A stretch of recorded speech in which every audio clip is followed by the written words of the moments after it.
Selamat pagi anak-anak, bagaimana keadaannya? Semoga kita tetap sehat ya. Tetap jaga kesehatan ya nak, supaya kita tetap melakukan pembelajaran daring. Nah, hari ini kita masih belajar mengenai teks eksposisi. Ada yang masih ingat pembelajaran sebelumnya? Ya, pada pembelajaran sebelumnya kita mempelajari mengenai pengertian teks eksposisi, di mana pengertian teks eksposisi adalah teks yang bertujuan memberitahukan, menerangkan, mengupas, dan menguraikan sesuatu tanpa maksud memengaruhi pembaca.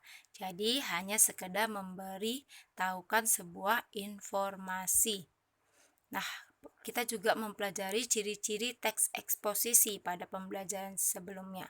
Yang pertama, bahasanya informatif. Yang kedua, penyampaiannya gamblang, lugas, dan menggunakan bahasa yang baku. Yang ketiga, menjelaskan informasi berbasis pengetahuan. Yang keempat, bersifat objektif. Yang kelima, penjelasannya disertai data yang dapat dipertanggungjawabkan dan akurat.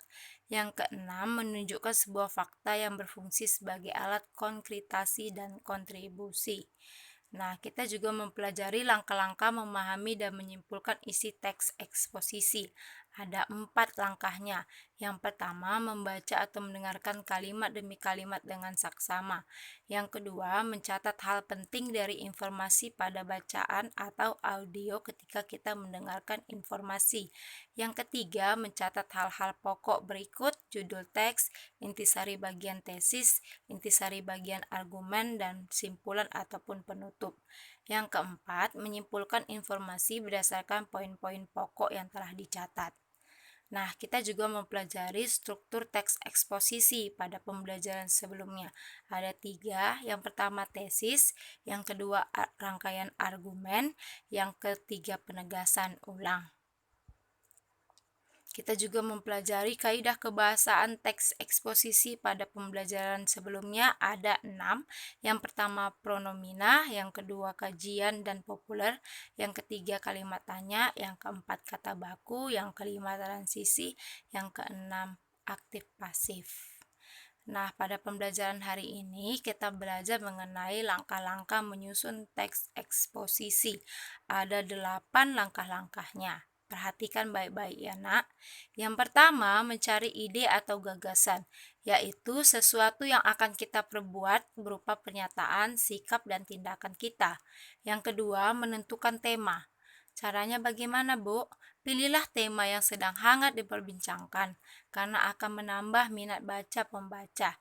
Artinya kita harus mencari tema yang lagi dibicarakan atau yang lagi hangat atau yang lagi viral. Contohnya sekarang mengenai virus corona atau bisa juga mengenai pendidikan atau tentang bencana alam. Seperti itu dia, Nak.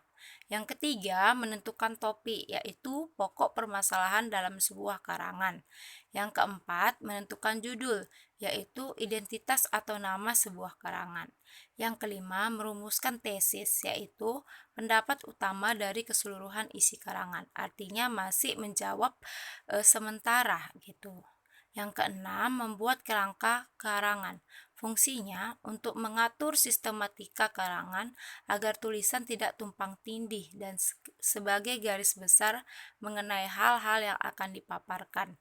Yang ketujuh, mencari referensi, yakni sumber-sumber bacaan yang akan kita rujuk agar mendapat pada tulisan semakin kuat. Biasanya referensi diambil dari internet atau buku bacaan lainnya. Yang kedelapan, mengembangkan kerangka karangan dengan memperhatikan struktur dan kaidah kebahasaan teks eksposisi. Ya, perhatikan 3 struktur dalam teks eksposisi dan 6 kaidah kebahasaan dalam teks eksposisi. Begitu hari ini pembelajaran kita mengenai langkah-langkah menyusun teks eksposisi. Oke, lihat tugasnya pada Google Classroom. Terima kasih.